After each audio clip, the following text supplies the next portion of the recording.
important back. That was another iconic event. Yeah, so it's So not. I don't even think it's not like it's you're doing a documentary from the 1930s yeah, where but you just who's have a bunch turning of. in the footage? Who's turning all the footage in?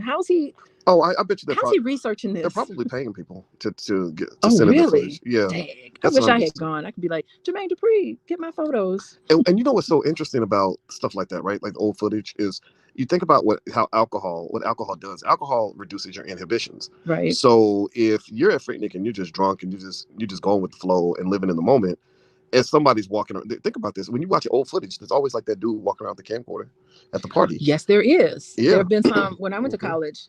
Yep. There were people walking around with footage. Oh my goodness. Yep. And There's nobody, footage of me out there. yeah, nobody, and nobody says anything. He's just getting his little footage. All them You dudes don't know now, where it's gonna they all be. selling it now. They don't tell them what they doing with this stuff. You better have a budget.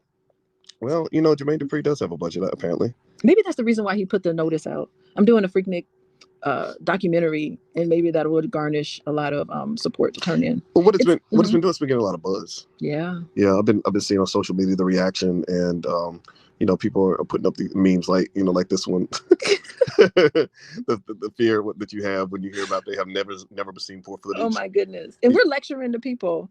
We are on a high horse lecturing to those No, I'm not who are lecturing. putting pictures of themselves and just throwing everything up on social media. Of course, we don't do that.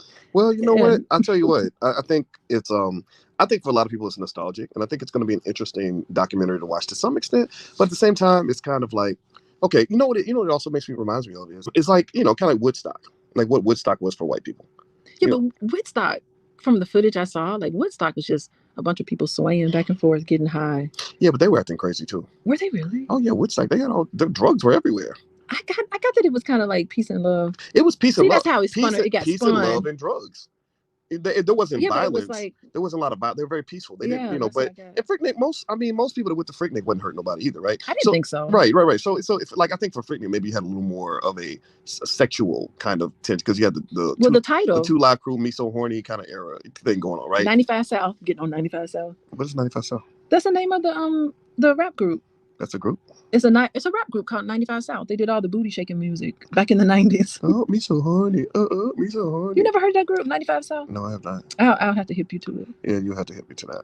That's the music. So you almost felt like Freaknik became synonymous with like, interesting forms of sexual expression, right? And so it wasn't about like so much like drugs, like the Woodstock thing was, but more so like, okay, I'm gonna go out and I'm gonna pop my, whatever, because that's what Tula Crew was rapping about, pop yo, blah blah blah, and all this other stuff, right? So but really, you think about it. I mean, it's not like Freaknik was a bad place. Like I think that you could go there, have fun, just walk around. That's what I thought it was. Hold your little cup and walk around. But I think that a whole lot of fun. Yeah, but the thing is that with young people, it seems like there's always like somebody who wants to push the party like too far. Well, there's always that in the group. You always have that in your friend group. The one that's wild. You got to keep an eye on them. Make sure everybody go home together. We ain't sending you home with strangers. It's a cold there.